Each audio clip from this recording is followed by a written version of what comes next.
신명기 31장 9절에서 29절의 말씀을 중심으로 하나님의 얼굴을 구하라 라고 하는 제목의 하나님 말씀 나누도록 하겠습니다. 오늘 본문 말씀에는 이제 새로운 지도자로 세워진 여호수아와 이스라엘 백성들은 약속의 땅인 가나안으로 들어갈 기대와 희망을 가지고 있는 상황 가운데 하나님께서는 모세를 통해서 예언의 말씀을 주십니다. 이스라엘 백성들아, 이제 너희들이 가나안 땅에 들어가서 배부르고 이 세상의 가치들을 누리며 살아가게 된다면 너희들은 나 말고 다른 이방 신들을 음란하게 섬길 것이고 나를 배반할 것이고 나에게서 등을 돌릴 것이다. 그래서 너희들에게는 재앙과 환란이 닥치게 될 것이다. 여러분, 이렇게 오늘 하나님께서는 모세를 통해서 너무나 충격적인 예언의 말씀을 주시는 것입니다. 여러분, 이제 여호수아가 새로운 리더자로 세워지고 이스라엘 백성들이 그토록 기다렸던 가나안 복지에 들어갈 기대와 희망이 부풀어 오르는 순간에 하나님께서는 왜 이스라엘 백성들이 나를 배반하고 이방 신들을 음란하게 섬기게 될 것이다 라고 말씀하시는 이유가 무엇입니까? 이것은 하나님께서 이스라엘 백성들이 미래의 죄악된 삶을 살 것임을 예견하심과 동시에 지금의 이스라엘 백성들의 영적 상태를 드러내시고 있는 것입니다. 너희들이 하나님의 은혜가 없이는 단 하루도 살아갈 수 없는 광야에서는 내가 하는 말을 지키고 나에게 기도하고 법궤가 안치되고 있는 성막을 중심으로 진영을 짜고 안식일을 지키고 율법을 지키고 하는 이러한 모든 신앙적인 행위를 해나가고 있었지만 그러한 너희들의 마음의 중심은 하나님 자신이 목적이 아니라 하나님의 말씀을 지키면 주신다고 하신 이 세상의 풍요, 이 세상의 축복들이 목적이었음을 하나님께서는 알고 계셨던 것입니다. 그래서 이제 너희들이 그토록 바랬던 이 세상의 풍요가 주어지는 삶으로 들어가게 된다면 너희들은 당장에 모든 이방신들을 음란히 섬기게 될 것이다. 이렇게 예언하고 있는 것입니다. 여러분, 이렇게 하나님께서 이러한 엄청난 메시지를 주심으로써 지금 너희들의 삶의 이유와 목적이 정말 나 자신이냐 아니면 가나안의 풍요냐 이렇게 물어보고 있는 것입니다. 여러분, 이 말씀을 지금 이 시대를 살아가는 우리 성도들에게 적용하면 어떻게 되겠습니까? 이제 그토록 힘들었던 코로나19 팬데믹이 점점 회복되어지고 이제 다시 내 삶에 막혀 있었던 재정 문제, 직장 문제, 사업 문제, 미래의 문제 등이 열리게 될 그러한 희망이 부풀어 오르는 순간에 하나님께서 말씀해 주시는 것입니다. 너희들이 이제 나를 배반하겠구나. 너희들이 이제 나를 버리고 이방신들을 음란하게 섬기게 되겠구나. 너희들의 목적이 정말 나 자신이라면 코로나로 주어진 힘겨운 상황이든 코로나가 끝나고 다시 예전의 삶으로 회복되는 상황이든 그 어떤 순간에도 오직 하나님 한 분으로만 기쁨과 만족과 안정을 추구할 것인데, 그런데 지금 너희들이 원하는 환경과 상황으로 변화하기 위한 힘으로써 나를 필요로 하는구나. 여러분, 이렇게 하나님께서 말씀해 주시는 것입니다. 그리고 이제 모세는 하나님을 버리고 이방신들을 음란하게 섬기게 될 이스라엘에게 주어질 엄청난 재앙과 환란에 대해서 말씀해 주십니다.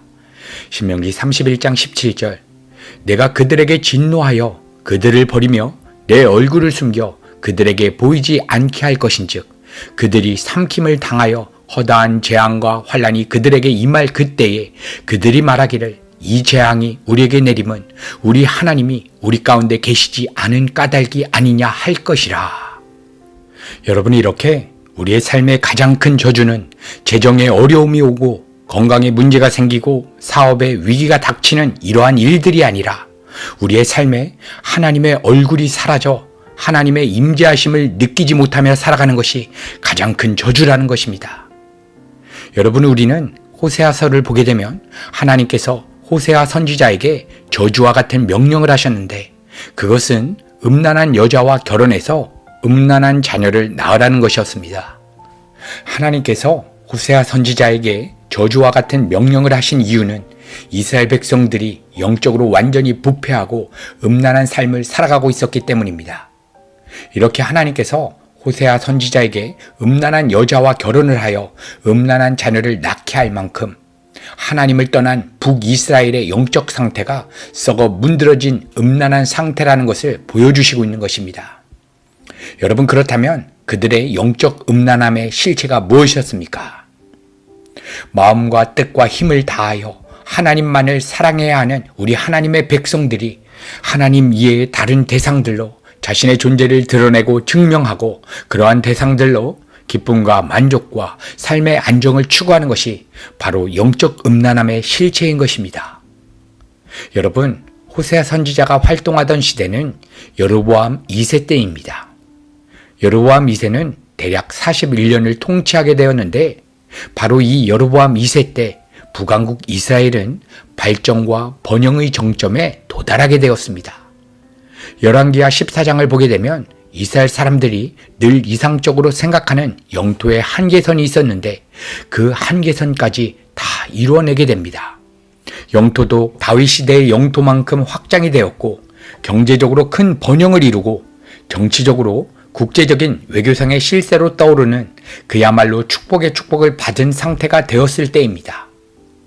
이렇게 이 세상의 가치들을 가장 많이 받은 상태에서 이스라엘 백성들의 영적 음란함이 가장 극에 달했다는 것을 호세아서를 통해서 보여주고 있는 것입니다. 여러분, 이 여로보암 2세 때 주어진 이스라엘 백성들의 경제적인 부강함, 정치적, 군사적인 강함, 영토의 확장, 이러한 것들이 무엇의 결과였냐면 바로 바알 숭배, 금송아지 숭배로 표현되고 있는 우상 숭배의 결과였습니다.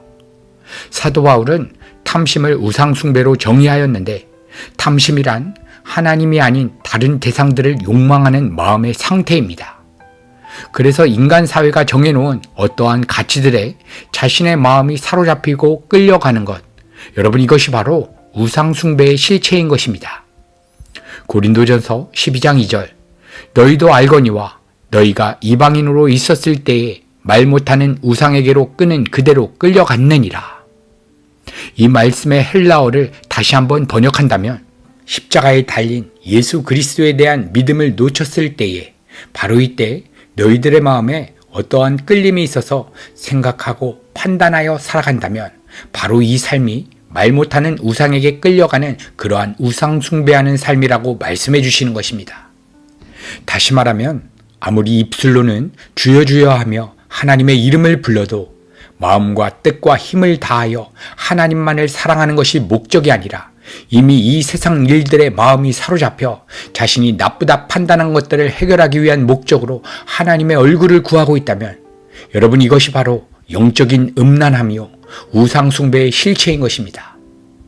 여러분, 그래서 오늘 이 말씀을 통해서 성령 하나님께서 각자마다의 영적인 음란함, 우상 숭배하는 죄의 본질을 깨닫게 하신다면 여러분, 우리는 다시금 주님의 십자가 앞에 나아가 그러한 나의 죄악됨을 대신하여 죽으신 우리 주님의 십자가에 오늘도 우리의 마음을 포개고 우리를 대속하신 예수 그리스도의 십자가 은혜만을 의지하는 시간이 되기를 간절히 소망합니다.